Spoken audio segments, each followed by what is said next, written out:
Hello there, my highly valued and treasured viewers and listeners, and welcome back to your channel of choice. My name is Dr. Nath Arwa. I am a clinical pharmacist by training and by profession, and I am the founder of Progressive Pharmacotherapy Consultants, a premier virtual clinical pharmacy institute for capacity building for healthcare sector workers.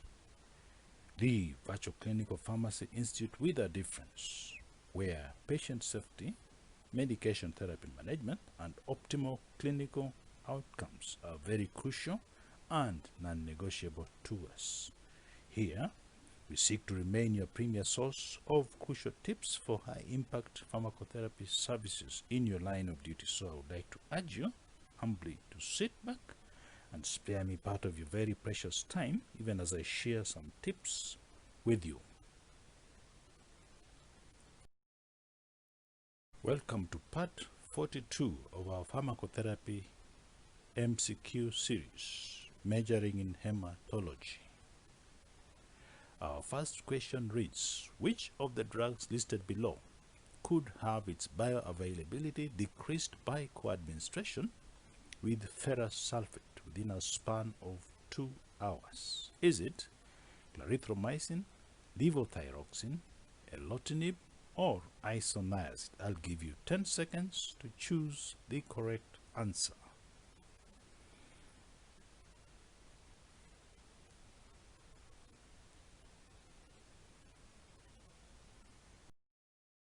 Levothyroxine it is.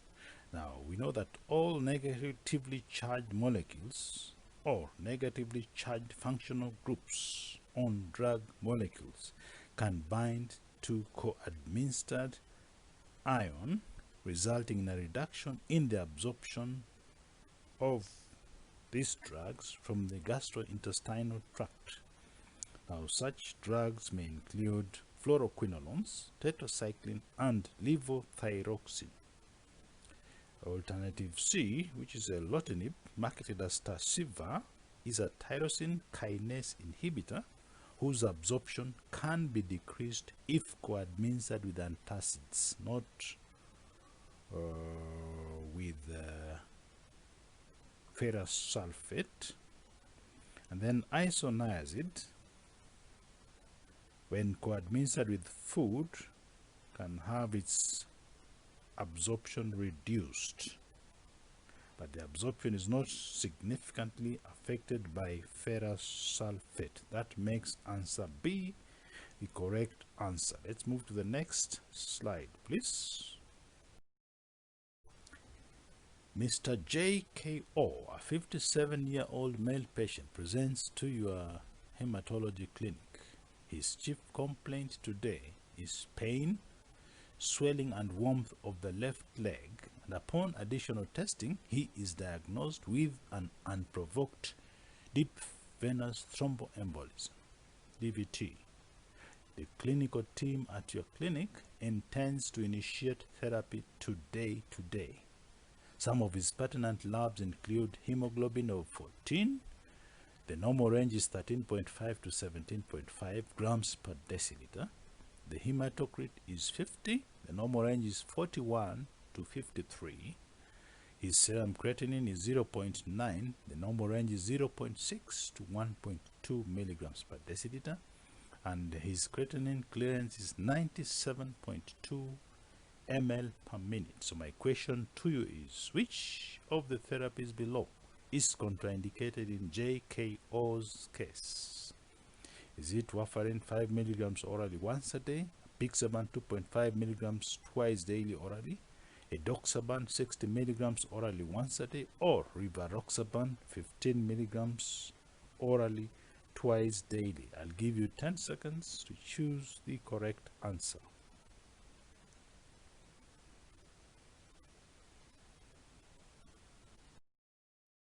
Edoxaban 60 milligram orally once daily it is. Now, edoxaban has reduced efficacy for prevention of stroke in patients with creatinine clearances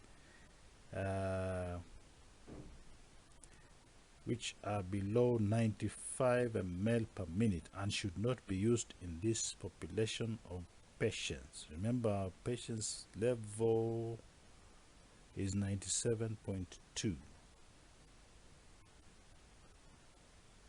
Now, apixaban and rivaroxaban are possible options and have initial 7 and 21 day loading doses respectively prior to maintenance doses. That is to say, apixaban is dosed twice daily for DVT, rivaroxaban is dosed twice daily for the first 21 days, and it should be taken with food. Then warfarin is a possible option for patients with unprovoked DVT, just as a by the way. Let's move to the next slide, please.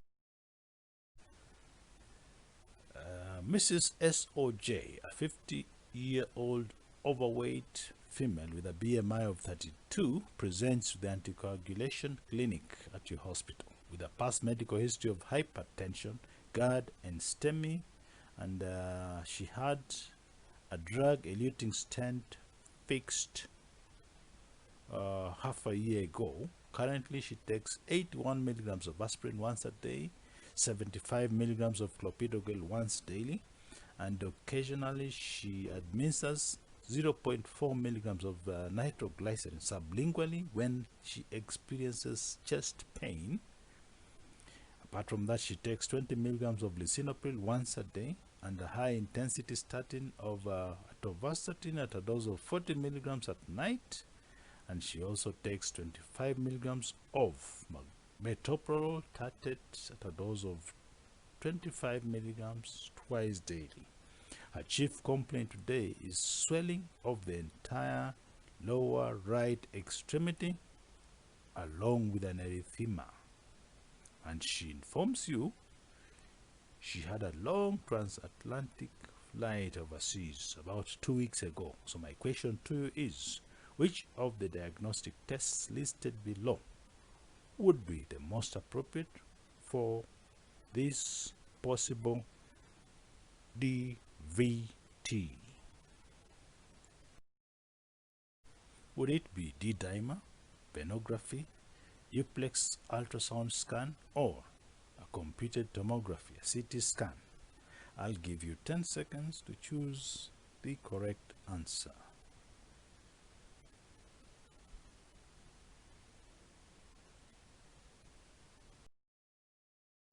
So a duplex ultrasound scan would be the best option. Now, duplex ultrasound scan is a non-invasive test with good sensitivity for DVT like this case. It is therefore considered the diagnostic test of choice in such a patient. Now, alternative B, venography, is the gold standard for the diagnosis of DVT. However, it is invasive and involves injection of radiopaque contrast dye. It is expensive and can lead to anaphylaxis and even nephrotoxicity due to the dye. So I would not rush to doing it. An alternative A, D-dimer, is typically the initial test. Now, if the levels are below a certain cutoff point, VTE is ruled out. If the levels are above the cutoff, appropriate diagnostic tests should be performed. So D-dimer, in my opinion, is effective in ruling out DVT, but it isn't considered diagnostic. So I would settle for duplex ultrasound scan. Let's move to the next slide, please. The question reads, Mr. MMK, a 60-year-old male, presents to the anticoagulation clinic with a past medical history of atrial fibrillation, hypertension, type 2 diabetes mellitus, and major depressive disorder. Currently, he takes spironolactone, amiodarone, exenatide, carvedilol, paroxetine, rivaroxaban, and metformin. The chief complaint during this visit is shortness of breath several times a day while working, during exertion that is, persistent cough, unexplained weight loss, and chest pain. The clinical team at your clinic determined that he may be experiencing pulmonary fibrosis. So my question to you is, which of the drugs listed below could most likely have caused this pulmonary fibrosis? Could it be exenatide, amiodarone, rivaroxaban, or paroxetine? I'll give you 10 seconds to choose the correct answer.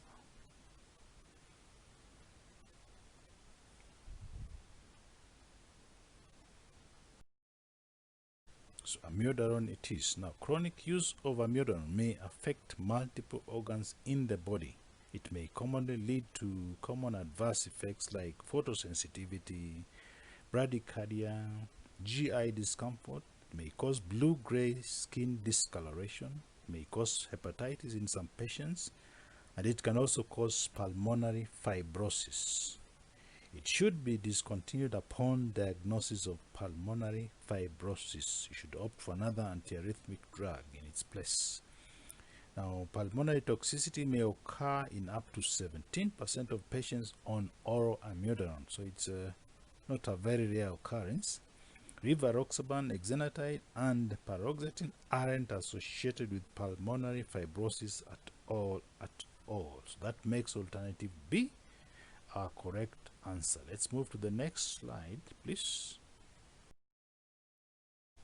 The question reads, which of the hypercoagulable states listed below would be the most difficult to test for a patient on warfarin therapy? Is it the antithrombin deficiency? Is it G20210A mutation? Or is it protein C and S deficiency? Or is it antiphospholipid antibodies? I'll give you 10 seconds to choose the correct answer.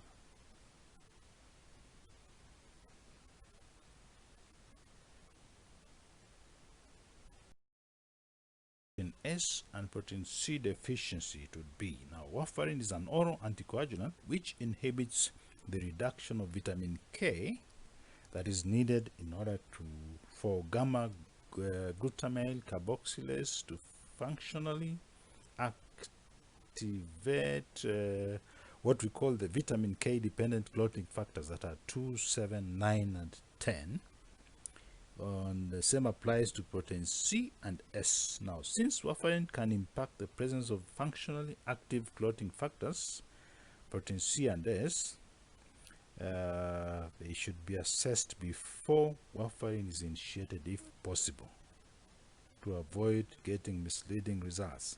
Now, checking them while a patient is on warfarin is likely to reveal lower concentration than normal. Now, low levels of protein C and S can put the patient at an increased risk of clotting, since these factors are normally involved in regulating the activities of the coagulation cascade. I would refer you back to that cascade to do some bit of revision.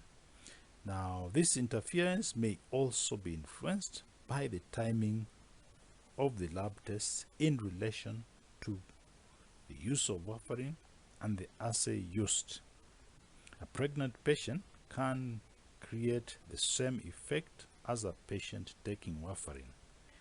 Now, G20210A is a gene mutation involving prothrombin, and it isn't affected by warfarin therapy. That makes answer B wrong. And antithrombin isn't affected by warfarin, but it is utilized by unfractionated heparin, the low molecular weight heparin, and the parenteral direct factor 10A inhibitor, that is fondaparinux or Arixtra to be specific. I would just like to add that warfarin doesn't interfere with antiphospholipid antibodies as seen in patients with systemic lupus erythematosus, SLE to be specific. Antiphospholipid antibodies do affect the PT and even INR results in patients taking warfarin due to an interaction with phospholipid present in the test tube used by the lab. Just for your information. Let's move to the next question, please. So the next question reads, which of the drugs listed below is or are a direct factor 10A inhibitor, and isn't or aren't metabolized by CYP450 enzymes and should be taken orally with food once daily. Is it dabigatran, betrixaban, apixaban, or tirofiban? I'll give you 10 seconds to choose the correct answer.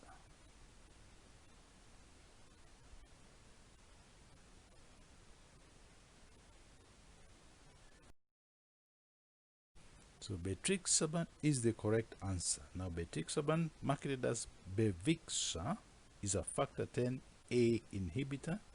It's also a direct oral anticoagulant, abbreviated as a DOAC, which is dosed once daily but is recommended to be taken with food. It is only a substrate of P glycoprotein, and it isn't metabolized by the CYP450 enzyme system like some of the other DOACs. Now, clinically relevant drug-drug interactions can still occur at the level of P glycoprotein, not CYP450. Now, alternative C, apixaban, which is marketed as Eliquis, is a factor 10A inhibitor. It's also a direct acting oral anticoagulant that is dosed BD, not once a day but twice a day, without regard to food. It is also a major subset of CYP453A4 enzyme system, to be specific, and it's also linked with the P glycoprotein, so it has quite a bit of drug-drug interactions. Then the dabigatran is a direct thrombin inhibitor. It's also a DOAC. It is dosed twice daily without regard to food.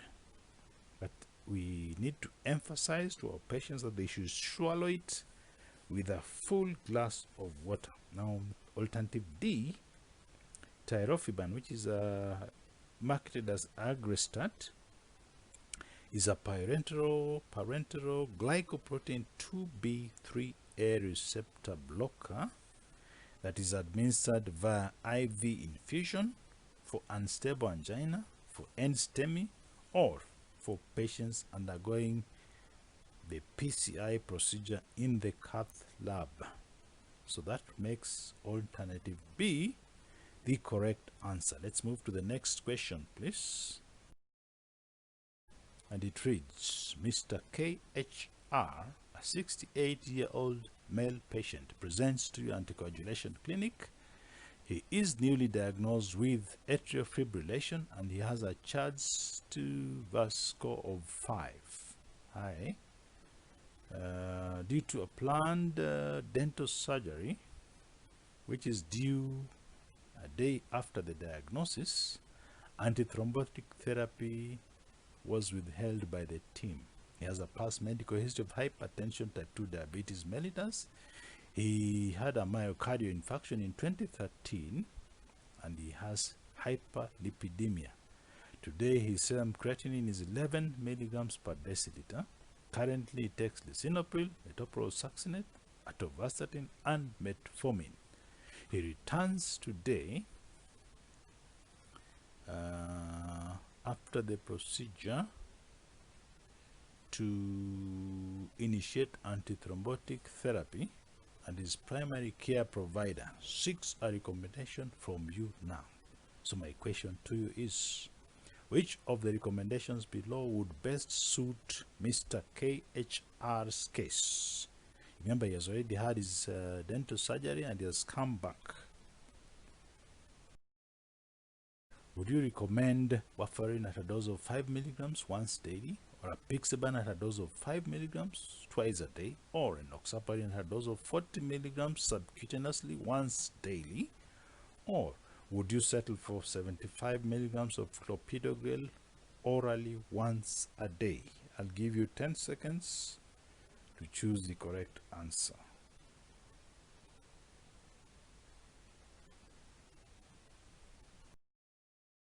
Apixaban 5 milligrams twice daily orally is the correct answer.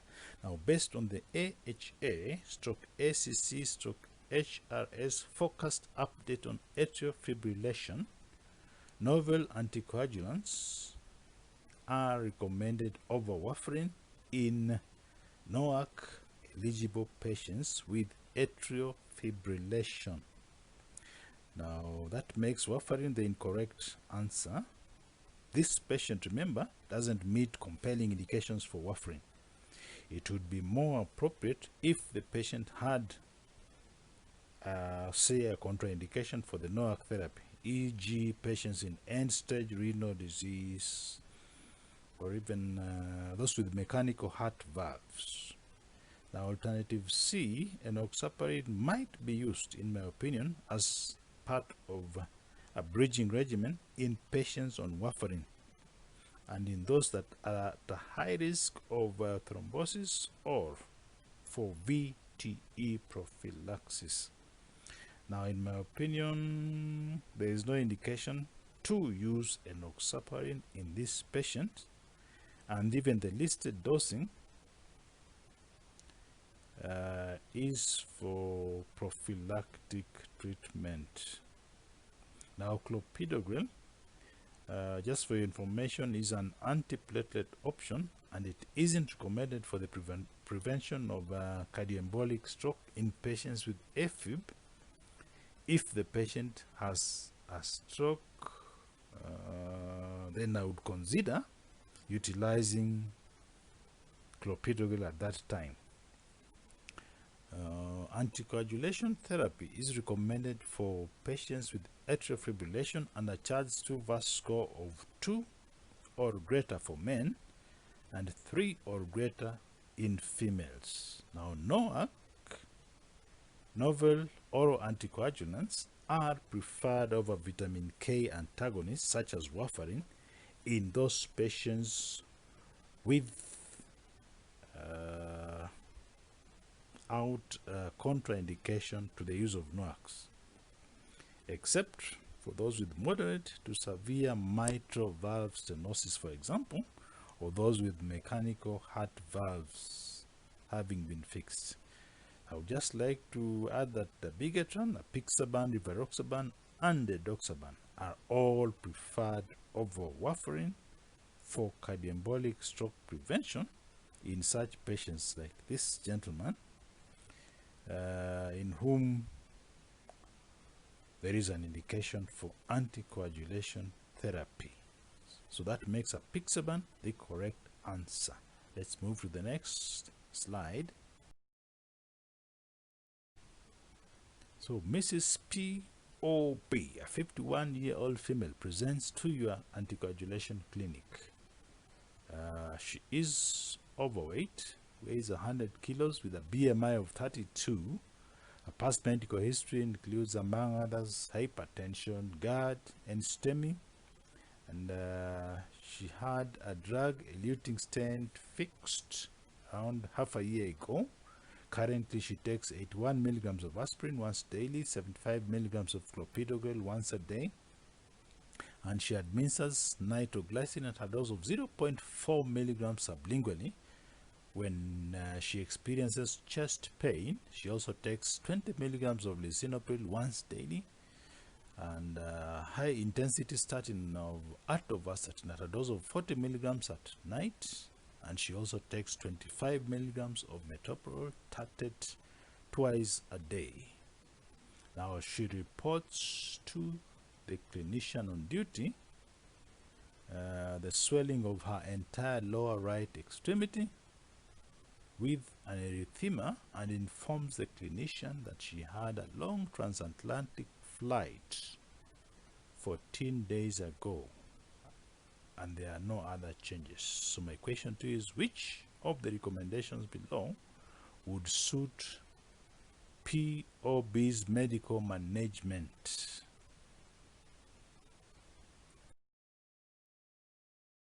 Would it be 5 milligrams of apixaban taken orally twice daily?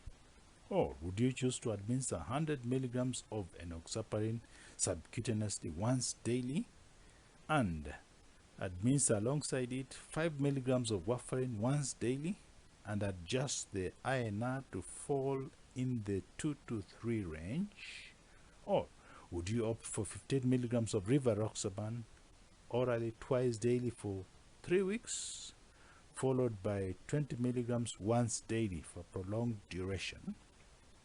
Or would you choose to inject fondaparinux at a dose of 5 milligrams subcutaneously once daily and co-administer 10 milligrams of warfarin once daily and adjust the INR to fall in the range of 2 to 3? I'll give you 10 seconds to choose the correct answer.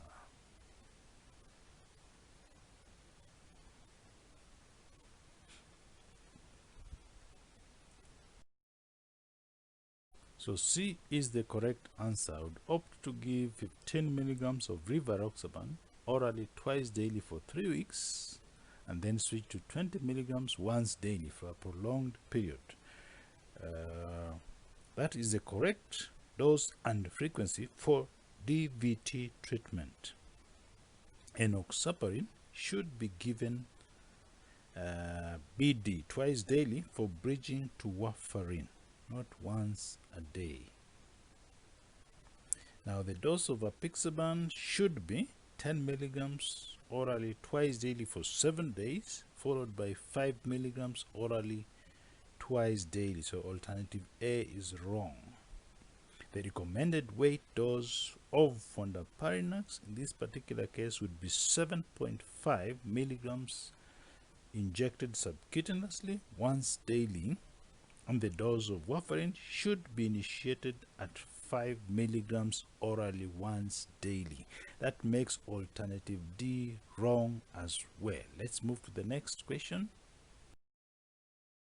And it reads, your nurse is preparing to administer fresh frozen plasma, what we abbreviate as FFP, to a patient with thrombotic thrombocytopenia purpura, TTP. My question to you is, which statement below isn't accurate or true regarding FFP? Is it FFP must be APO compatible with the recipient? Or is it FPP can only be administered intravenously? Or is it FPP must be RH compatible with the recipient? Or is it the patient's vital signs, that is temperature, pulse, respiration rate, BP, among others, are monitored before, during, and after administration? I'll give you 10 seconds to choose the correct answer.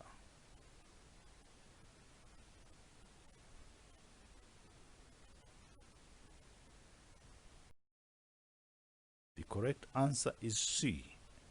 FFP must be RH compatible with the recipient.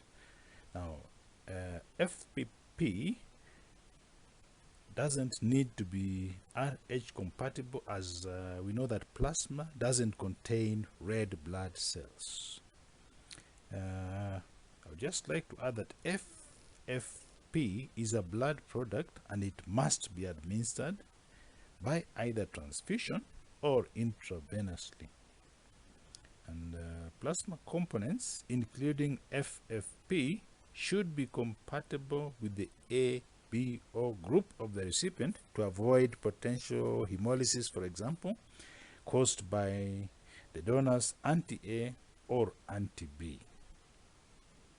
Now, the adverse effects of FFP are usually monitored like any other blood product during administration.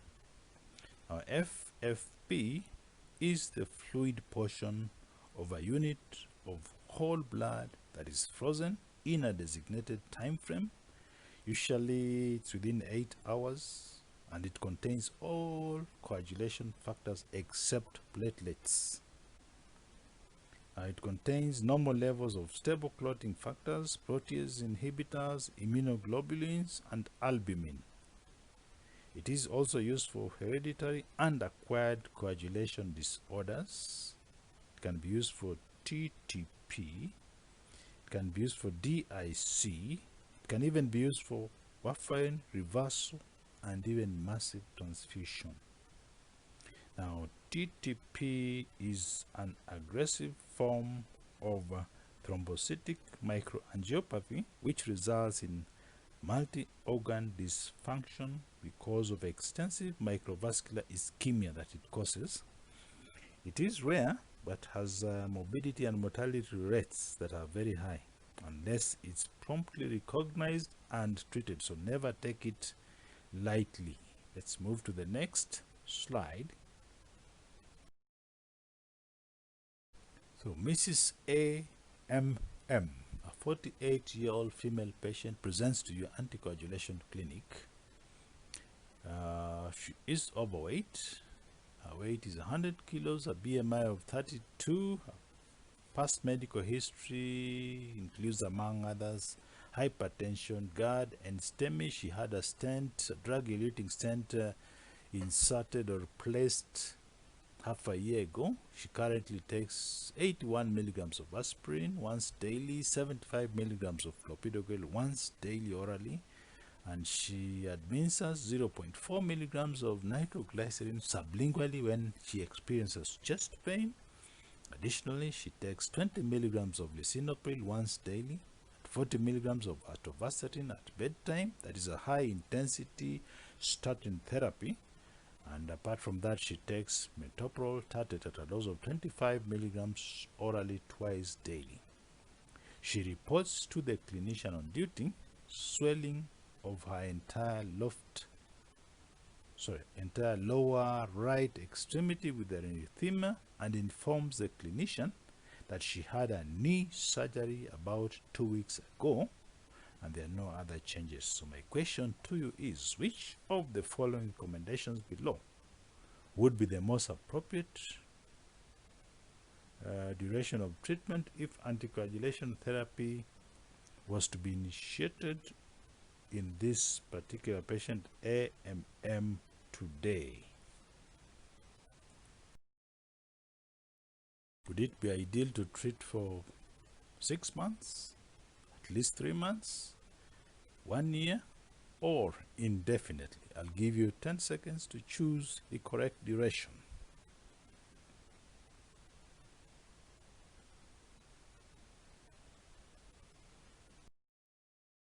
So B is the correct answer, at least 3 months. Now, due to the possible blood stasis and vascular injury that follows surgery, this particular case would be considered provoked VTE, and in such circumstances, treatment for at least 3 months with re-evaluation at the end of the 3-month duration would be the most evidence-based recommendation, in my opinion. Now, in patients with VTE, the duration of treatment is dependent upon many varying factors, but I would give for at least 3 months. Let's move to the next question. You are consulted by a primary caregiver regarding a 76-year-old male patient with a past medical history of CKD, chronic kidney disease. This patient happens to be on dialysis. He has severe mitral stenosis, hyperlipidemia, and a case of newly diagnosed non-valvular atrial fibrillation. My question to you is, which of the anticoagulation regimens listed below would best suit this particular patient? Would you opt for apixaban at a dose of 5 milligrams orally twice daily? Or would you recommend rivaroxaban at a dose of 20 milligrams orally once daily in the evening with dinner? Or would you opt to titrate warfarin so that the INR falls within a range of 2 to 3? Or would you settle for 150 milligrams of dabigatran administered orally twice daily with a full glass of water? I'll give you 10 seconds to choose the correct answer.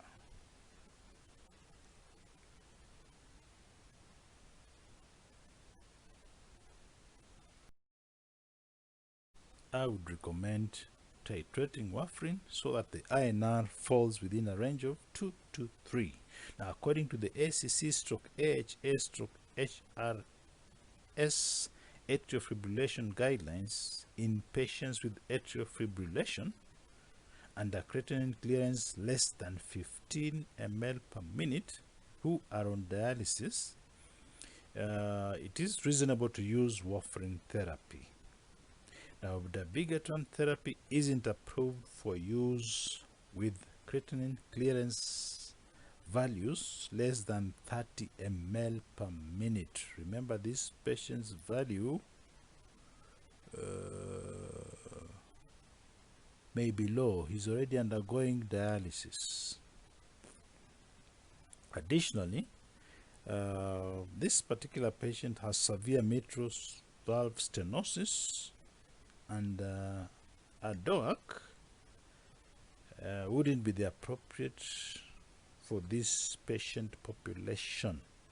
Now, rivaroxaban therapy isn't approved for use with creatinine clearances less than 15 ml per minute or when patients are on dialysis.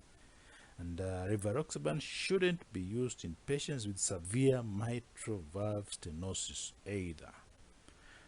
Pixaban, on the other hand, can be used in patients on dialysis based on the package insert and the 2019 forecast update of the ACC/AHA/HRS atrial fibrillation guidelines. Now, this particular patient has severe mitral stenosis and is therefore not the best candidate for apixaban use as per these guidelines, to be specific, because according to those guidelines, for patients with the non-valvular atrial fibrillation who have a Charles II VAS score of 2 or greater in men and 3 or greater in women, and who have end-stage renal disease, that is a creatinine clearance below 15, or who are on dialysis, it might be reasonable to prescribe warfarin and keep the INR value between 2 and 3. In rare circumstances, you can also use apixaban for oral anticoagulation, but in this particular case, warfarin would be the drug of choice. Let's move to the next slide.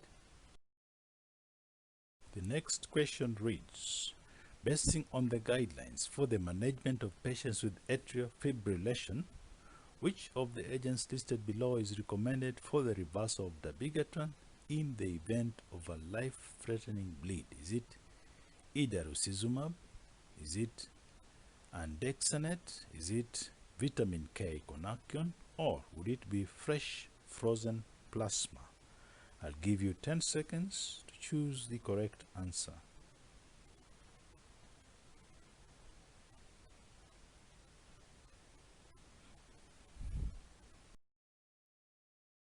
Idarucizumab it is. Now, idarucizumab is a monoclonal antibody fragment that binds to dabigatran and its metabolites in order to neutralize and reverse the anticoagulant effects of the same.